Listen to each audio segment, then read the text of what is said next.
63,400 புதுமை பெண்களுக்கு மாசம் 1000 ரூபாய் வழங்கிட்டு இருக்கோம்.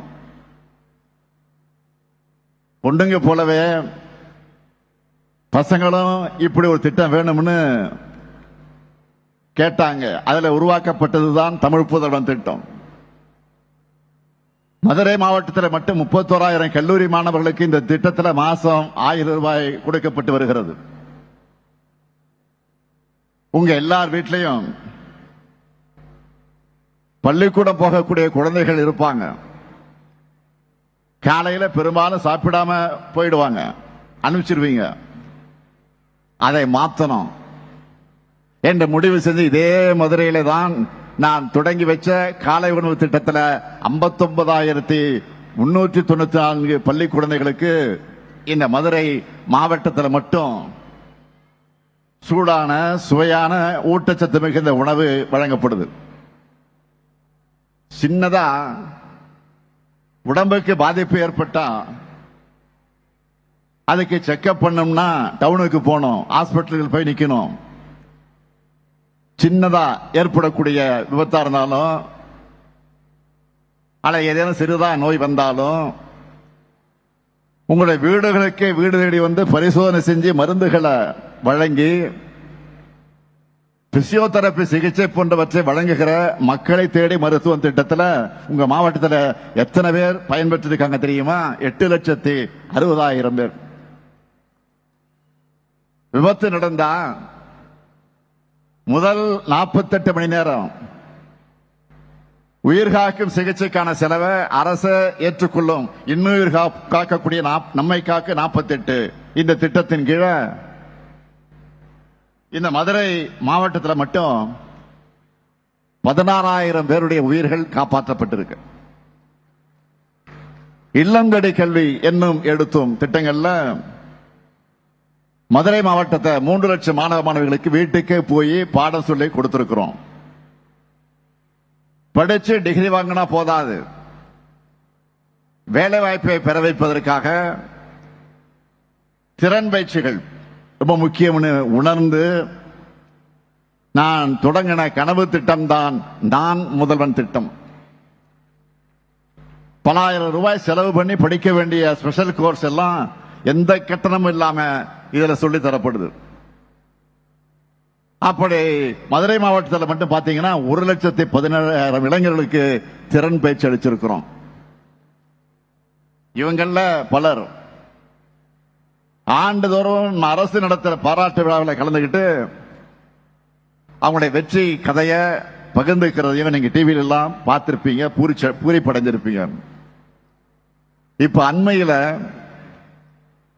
அரசு சேவைகள் அனைத்தையும் ஒரே முகாமில் கொண்டு வந்து உடனே தீர்வு காணும்னு கொண்டு வந்ததுதான் உங்களுடன் ஸ்டாலின் திட்டம். இங்க இருக்கக்கூடிய எல்லாருமே அந்த கேம்புக்கு போயிருப்பீங்க.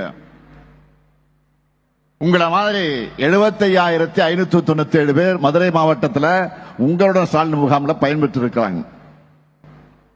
அது கூடவே நான் தொடங்கி வச்ச இன்னொரு திட்டம் தான் நலம் காக்கும் ஸ்டாலின். உங்களுடைய நோய்களை ஆரம்ப நிலையிலே கண்டறிஞ்சு சிறப்பு மருத்துவரோட ஆலோசனைக்கு ஏற்பாடு செஞ்சு மேல் சிகிச்சை உறுதி செய்யக்கூடிய இந்த திட்டத்தில் 22,766 பேர் பயனடைஞ்சிருக்கிறாங்க. இந்த மதுரை மாவட்டத்தில் மட்டும் நலம் பெற்று இருக்காங்க. வயதான தாய்மார்கள், மாற்றுத்திறனாளிகள் கிட்ட ரேஷன் பொருட்களை எல்லாம் வீடுகளுக்கே கொண்டு போய் கொடுக்கக்கூடிய தாயுமானவ திட்டத்தில் மதுரை மாவட்டத்தை சார்ந்த 86,130 பயனாளிகள் மாசம் பலன் பெறாங்க. முதல்வரின் முகவரின் திட்டத்தின் கீழ் மதுரை மாவட்டத்திலிருந்து பெறப்பட்ட 3,75,000 மனுக்களுக்கு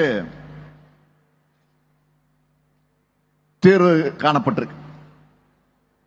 மதுரை மாவட்டத்தில் தாய் தந்தைய இழந்த 341 குழந்தைகளை அன்பு கரங்கள் திட்டம் மூலமாக இந்த அரசு பாதுகாக்கு.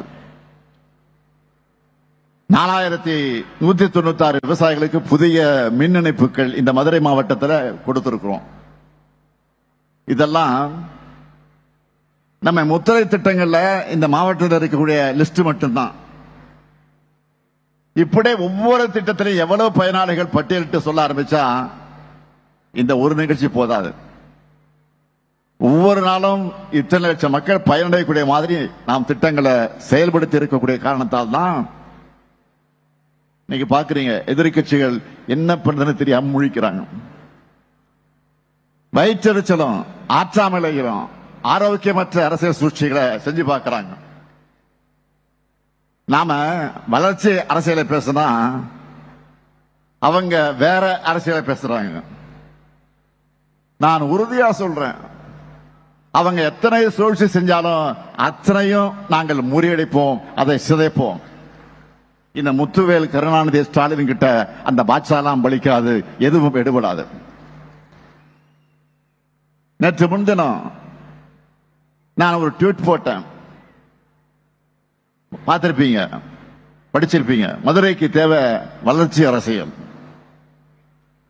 அதை நிரூபிக்கிற வகையில் இந்த நிகழ்ச்சி முன்னாடி 36,660 கோடி ரூபாய் முதலீடுகள் மூலம் 56,916 பேருக்கு வேலைவாய்ப்புகளை உறுதி செஞ்சுட்டு தான் இந்த நிகழ்ச்சிக்கு வந்திருக்கிறேன். இதுதான் எங்க அரசியல். மதுரையும் அதை சுற்றி இருக்கக்கூடிய பகுதியையும் நல்ல தரமான உயர்தர வேலைவாய்ப்புகளை உருவாக்குற இடங்களாக உருவாக்கணும்னு இந்த அரசு ஓயாமல் பாடுபடும். சிலதை கம்பேர் பண்ணி நான் சொல்றேன், நீங்களே கொஞ்சம் யோசிச்சு பாருங்க. நம்ம ஆட்சிக்கு வந்ததும் இந்த மதுரையில ஒரு அறிவு திருக்கோயிலா முத்தமிழக தலைவர் கலைஞர் 100ஆண்டு நூலகம் கட்டப்படும் அறிவிச்சோம். அதை நான் சொன்ன காலத்துக்கு முன்பே பெருசாக கட்டி முடிச்சு இப்ப பல லட்சம் பேர் அதுல பயனடைஞ்சுக்கிட்டு வராங்கன்னு நீங்களே பார்த்துக்கிட்டு இருக்கிறீங்க. ஆனா 10 வருஷத்துக்கு முன்னாடி ஒன்றிய பாஜக அரசு மதுரைக்கு அறிவிச்ச எய்ம்ஸ் மருத்துவமனை என்ன ஆச்சு? இன்னும் வரல. மதுரை மண்ணில் நம்ம வீர விளையாட்டான ஜல்லிக்கட்டுக்கு உலக தரத்திலான 62 கோடி ரூபாயில கலைஞர் 100ஆண்டு ஏறுதழுவது அரங்க அமைப்போம் அமைச்சிருக்கிறோம். அறிவிச்சிட்டு அறிவிப்போடு நிறுத்திடாம அமைச்சிருக்கிறோம். இதே பாஜக அரசு நம்ம மதுரையில் நடந்த கீழடி அகழ்வாராய்ச்சியை நிறுத்த பார்த்தாங்க. நம்ம ஆட்சிக்கு வந்ததும் பல கட்டங்களாக கீழடி ஆராய்ச்சியை முன்னெடுத்து அது செயல்படுத்துவது மட்டுமில்லாமல் இதுவரை கிடைத்த தொல்பொருட்கள் கொண்டு பிரம்மாண்டமான கீழடி அருங்காட்சியகம் அமைச்சிருக்கிறோம். உலகம் முழுக்க இருந்த கீழடி அருங்காட்சியத்தை பார்க்க தமிழர்கள் வராங்க. ஆனா ஒன்றிய பாஜக அரசு கீழடி ஆய்வறிக்கை கூட வெளியே வந்துவிடக்கூடாதுன்னு தமிழ் மேல வெறுப்போட நடந்துக்கிறாங்க. மதுரையில உலக தரத்தில் ஆக்கி மைதானத்தை திறந்து வச்சிருக்கிறோம். 24 நாடுகள் கலந்திருக்கிற ஜூனியர் ஆக்கி உலக கோப்பை நம்ம மதுரையில நடந்துகிட்டு இருக்கு. ஆனா ஒன்றிய பாஜக அரசு என்ன செய்யுது? குஜராத் மாதிரி அவங்க கட்சி ஆளக்கூடிய மாநிலங்களுக்கு விளையாட்டு நிதியை கொட்டி கொடுக்கிறாங்க. ஆனா தமிழ்நாடுனா ஒண்ணும் கிடையாது. விளையாட்டுல மட்டுமல்ல, மதுரையை முக்கிய தொழில் மையமாக உயர்த்துவதற்கு முதலீட்டாளர் மாநாடு நடத்தி வேலைவாய்ப்பை நாம கொண்டு வரோம். ஆனா ஒன்றிய பாஜக அரசை சேர்ந்தவங்க என்ன சொல்றாங்க? நம்ம இளைஞர்களை பகோடா வைக்க போங்க அப்படின்னு சொல்றாங்க. இதுதான் அவங்க தரம். நம்ம இளைஞர்களுக்கு மதுரையில பெரிய வேலைவாய்ப்புகள் இருக்கணும். நாங்க அதுக்காகத்தான் மாட்டுத்தாவணியில டைட்டில் பூங்கா அமைக்கிறோம். ஆனா ஒன்றிய அரசு என்ன பண்றாங்க? மதுரைக்கு மெட்ரோ ரயில் வேணாம், வேணும்னு நாம கேட்ட அதை வேணாம்னு சொல்றாங்க. சப்பையான காரணங்களை எல்லாம் சொல்லி நிராகரிக்கிறாங்க. அது மட்டுமல்ல, பாஜக தலைவர்கள் மதுரைக்கு மெட்ரோவே தேவையில்லைன்னு திமிரா வேற பேசுறாங்க. சரி, இவங்க சொல்ற லாஜிக் அடிப்படை பார்த்தா பாஜக ஆளக்கூடிய மாநிலங்கள் இருக்கிற பாட்னா, ஆக்ரா, இந்தூர் எல்லாம் அங்க மெட்ரோ ரயிலுக்கு எப்படி ஒப்புதல் கிடைச்சது? ஏன் எங்க மதுரையில மெட்ரோ ரயில் ஓடக்கூடாதா? மதுரைக்காரங்கன்னா உங்களுக்கு இலக்காரமா போச்சா? எங்க அரசுல இன்னும் மதுரைக்கு நாங்க என்னவெல்லாம் பண்ணிருக்கோம்னு சொல்லட்டா? இன்று திறக்கப்பட்டிருக்கக்கூடிய வீரமங்கை வேலுநாச்சியார் மேம்பாலம், கோரிப்பாளையம் ஜங்ஷன்ல மேம்பாலம் கட்ட பணி நடந்துகிட்டு இருக்கு.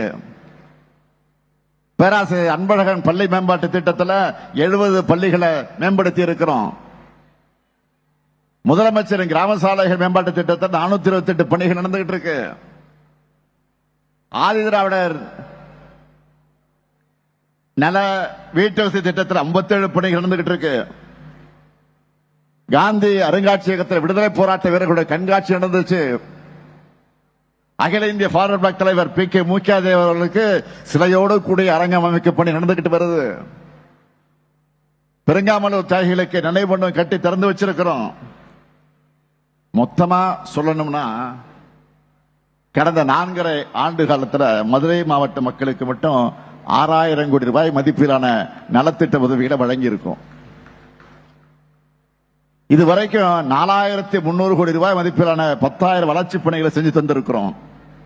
இப்போ